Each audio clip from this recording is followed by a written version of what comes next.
बिहार में इन दिनों अदावत की सियासत चल रही है। अदावत भी ऐसा नहीं कि बीजेपी बनाम कांग्रेस या आरजेडी, बल्कि अदावत चिराग पासवान की पार्टी लोजपा बनाम उन्हीं के बड़े भाई की भूमिका निभाने वाले बीजेपी के बीच चल रही है। पार्टी सूत्रों की माने तो लोजपा रामविलास पार्टी के 3 सांसद बीजेपी के संपर्क में हैं।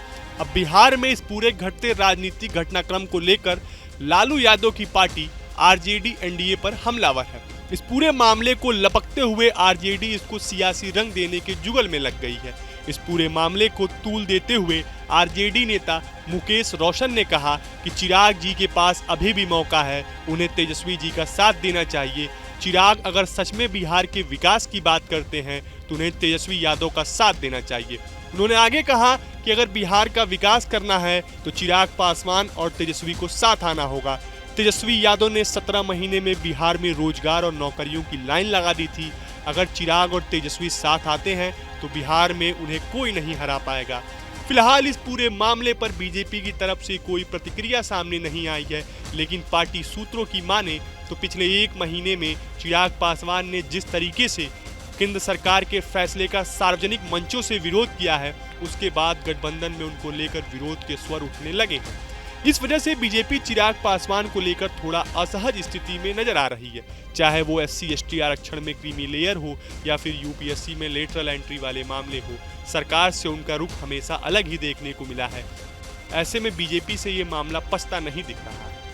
बीजेपी को ये बात नहीं पच रही है कि जब चिराग अपने मुश्किलों के दौर में थे तो उनके साथ अगर कोई खड़ा था तो वो बीजेपी ही थी। पिछले दिनों जिस तरीके से पशुपति पारस ने अपने बेटे के साथ गृह मंत्री अमित शाह से मुलाकात की, उसके कई मायने हैं। अगर आप ध्यान से देखें तो जिस गुलदस्ते को पारसनाथ अमित शाह को भेंट कर रहे हैं, उसमें लाल गुलाब के साथ बीच में पीले गेंदे के 4 फूल दिखाई दे रहे हैं। ऐसे में राजनीति के जानकार ये अनुमान लगाते दिख रहे हैं कि पशुपति पारस इस गुलदस्ते के साथ अमित शाह के लिए कुछ संदेश लेकर बिहार से आए हैं।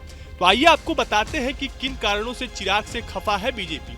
चिराग पासवान ने कोटा के अंदर कोटा को लेकर सुप्रीम कोर्ट के फैसले का विरोध किया था। उन्होंने केंद्र सरकार के फैसले से अपना निर्णय अलग रखा था। लेटरल एंट्री से हाल में 45 पदों पर नियुक्ति निकली थी, इस पर उन्होंने खुलकर बोला था। उन्होंने केंद्र को घेरा, बाद में इस फैसले को रद्द करना पड़ा। केंद्र सरकार की ओर से जब लोकसभा में वक्फ बिल पेश किया गया तो इसका विरोध किया। वक्फ बिल को जेपीसी में भेजने की मांग की थी। झारखंड में उन्होंने चुनाव लड़ने का ऐलान कर दिया है। बीते 25 अगस्त को उन्होंने पार्टी की राष्ट्रीय कार्यकारिणी की बैठक भी बुलाई थी। उन्होंने यह भी कहा था कि बात नहीं बनी तो अकेले वहां चुनाव लड़ने के लिए तैयार हैं।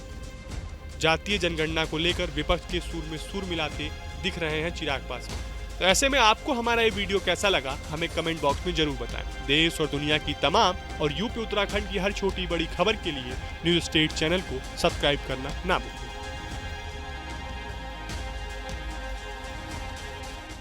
न्यूज नेशन अब व्हाट्सएप पर खबरों के ताजा अपडेट के लिए न्यूज नेशन के इस QR कोड को स्कैन करें।